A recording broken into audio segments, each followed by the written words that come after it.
c'est que nous avons un individu, en l'occurrence monsieur Joseph Orsoni, qui vient de mettre un terme à ses jours. L'intervention policière vient de se terminer. Les investigations qui se sont déroulées depuis la fin de l'après-midi ont permis d'établir qu'il y avait eu de nombreuses personnes sur lesquelles des tirs avec armes à feu avaient été effectués. Il y a environ une dizaine de personnes qui auraient fait l'objet de ces tirs, sachant que toutes n'ont pas été blessées. Nous avons une personne qui est décédée, 5 autres qui ont été blessés. Parmi les personnes blessées, nous avons un fonctionnaire de police qui a été conduit à l'hôpital, de même qu'une autre personne dont le pronostic vital était initialement engagé.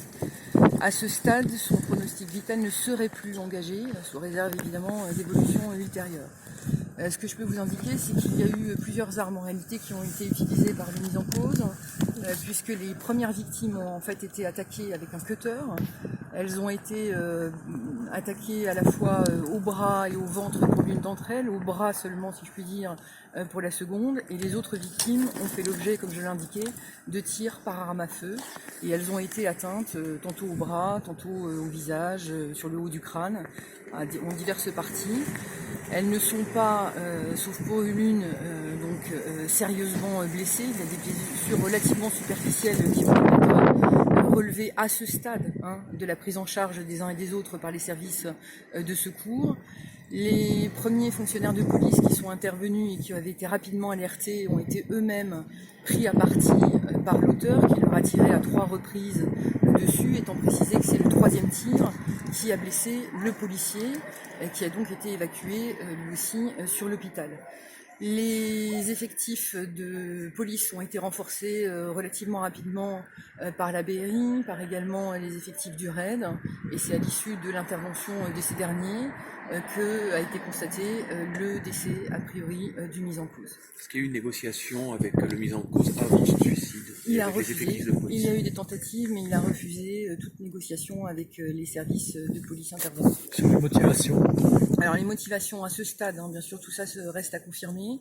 À ce stade, ce qu'on sait, c'est que le mis en cause avait un différend avec l'un de ses voisins, qui est d'ailleurs la première personne à laquelle il s'en serait prise, même si la chronologie pour l'instant, vous l'imaginez, compte tenu du nombre de victimes, ne peut pas être établie avec certitude. En tout état de cause, ce serait la première personne qui aurait été agressée, celle qui a été blessée avec un cutter à la fois au ventre et au bras, un différend qui remonterait à 5 ou 6 ans et qui porterait peut-être sur une histoire de chien, mais tout cela reste bien évidemment à confirmer. Donc voilà ce que je peux vous indiquer à ce stade.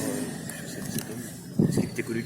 C'est quelqu'un qui a déjà été condamné à 2 reprises, à la fois par le tribunal correctionnel d'Ajaccio et de Bastia, pour des faits notamment de violence volontaire avec armes ayant entraîné une unité intérieure à 8 jours et de menaces de mort, dont la dernière condamnation remontait à 2012.